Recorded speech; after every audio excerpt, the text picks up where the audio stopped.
Hello, ಹೇಗಿದ್ದೀರಾ ಎಲ್ಲರೂ ಆರಾಮಾಗಿದ್ದೀರಾ ಅನ್ಕೋತೀನಿ.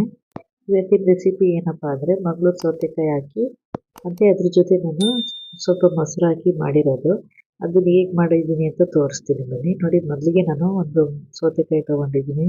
ಇದು ಮಂಗಳೂರು ಸೌತೆಕಾಯಿ ದಪ್ಪದು. ಮತ್ತು ಇದು ನೋಡಿ, ಎಲ್ಲೋ ಇದ್ರೆ ಚೆನ್ನಾಗಿರುತ್ತೆ, ಗ್ರೀನ್ ಇರಬಾರ್ದು. ಮೇಲೆ ಸಿಪ್ಪೆ ಮತ್ತು ಒಳಗಡೆ ತಿರುಳೆಲ್ಲ ತೆಗೆದು ಕ್ಲೀನ್ ಮಾಡಿ ಇಟ್ಕೋಬೇಕು. ಅದನ್ನು ಆಮೇಲೆ ತೋರಿಸ್ತೀನಿ.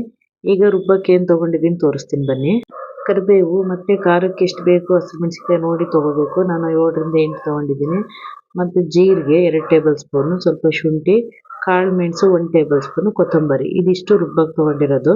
ಇದು ಬಂದು ಒಗ್ಗರಣೆಗೆ ತೊಗೊಂಡಿದ್ದೀನಿ. 2 ಈರುಳ್ಳಿ ಚಿಕ್ಕದಾಗಿ, 4ರಿಂದ 5 ಟೇಬಲ್ ಸ್ಪೂನ್ ಆಯಿಲು ಮತ್ತು ಕರಿಬೇವು. ಇದಿಷ್ಟು ಒಗ್ಗರಣೆಗೆ ತೊಗೊಂಡಿರೋದು. ಮತ್ತು ಇದ್ರ ಜೊತೆ ನಾನು ಮೊಸರು ತೊಗೊಂಡಿದ್ದೀನಿ. ಅರ್ಧ ಲೀಟ್ರ್ ಮೊಸರು ತೊಗೊಂಡಿರೋದು. ಅದನ್ನು ನಾನು ಬೌಲ್ಗೆ ಹಾಕಿ ಇಟ್ಟಿದ್ದೀನಿ. ಮತ್ತು ಇದ್ರ ಜೊತೆ ನಾನು ಅಕ್ಕಿ ನೆನೆಸಿ ಇಟ್ಟಿದ್ದೀನಿ. ಇದನ್ನು ಅರ್ಧ ಗಂಟೆ ಮುಂಚೆ ನೆನೆಸಿಟ್ಟಿರೋದು. ನಾವು ಮಸಾಲೆ ರುಬ್ಕೊಳ್ಳೋ ಅರ್ಧ ಗಂಟೆ ಮುಂಚೆ ನೆನೆಸಿಡಬೇಕು, ಆವಾಗ ಚೆನ್ನಾಗಿರುತ್ತೆ.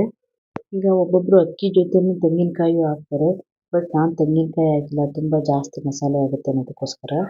ನೋಡಿ, ಸೌತೆಕಾಯಿ ಎಲ್ಲ ನಾನು ಹೆಚ್ಚಿ ಆ ತಿರುಳೆಲ್ಲ ತೆಗೆದು ಸಿಪ್ಪೆ ಎಲ್ಲ ತೆಗೆದು ಬೇಯಕ್ಕಿಟ್ಟಿರೋದು. ಆಲ್ಮೋಸ್ಟ್ ಬೆಂದಿದೆ ಇವಾಗ. ಈಗ ಇದು ಮಸಾಲೆ ರುಬ್ಬಿಟ್ಟಿದ್ದೀನಿ. ಮತ್ತು ಇದಕ್ಕೆ ಅಕ್ಕಿ ನೆನೆಸಿಟ್ಟಿದ್ನಲ್ಲ, ಅದನ್ನು ಕೂಡ ಹಾಕ್ಕೊಂಡು ರುಬ್ಕೊಂಡಿರೋದು ಇದ್ರ ಜೊತೆ, ಮಸಾಲೆ ಜೊತೆನೆ. ಇವಾಗ ಇದನ್ನೇ ಬೇಯ್ತಿರೋ ಸೌತೆಕಾಯಿ ಜೊತೆ ಹಾಕೋತೀನಿ. ಇವಾಗ ನಾನು ಮಸಾಲೆ ಆದಮೇಲೆ ಇದೇ ಜಾರಿಗೆನೆ ಮೊಸರು ಹಾಕೋತೀನಿ. ಮೊಸರು ಹಾಕೊಂಡು ನಾನು ಅಂದರೆ ಸ್ವಲ್ಪ ಮಜ್ಜಿಗೆ ಥರ, ನೀರು ಹಾಕಲ್ಲ, ಮಜ್ಜಿಗೆ ಥರ ಮಾಡ್ಕೋತೀನಿ. ನೋಡಿ, ಇವಾಗ ಎಲ್ಲ ಹಾಕಿ ಮಸಾಲೆ ಎಲ್ಲ ಹಾಕಿ ಬೇಯಕ್ಕಿಟ್ಟಿದ್ದೀನಿ. ಆದಷ್ಟು ಲೋ ಫ್ಲೇಮಲ್ಲೇ ಬೇಯಿಸ್ಕೊತೀನಿ. ಏಕೆಂದರೆ ಹಸಿಮೆಣಸಿನ್ಕಾಯಿ, ಕೊತ್ತಂಬರಿ, ಕರಿಬೇವು ಹಾಕಿರೋದ್ರಿಂದ ಸ್ವಲ್ಪ ಹಸಿ ವಾಸನೆ ಹೋಗಲಿ ಅಂತ ಬೇಯಿಸ್ಕೊತೀನಿ ಅಷ್ಟೇ. ನೋಡಿ, ಇವಾಗ ಮಜ್ಜಿಗೆನೂ ಅಷ್ಟೇ.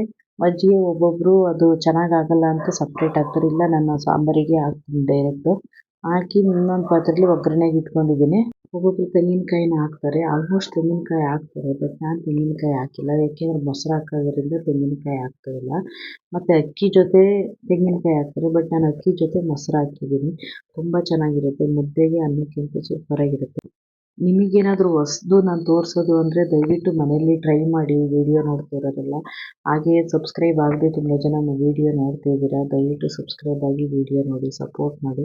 ನೋಡಿ, ಫೈನಲಿ ಆಗಿದೆ. Thank you for watching.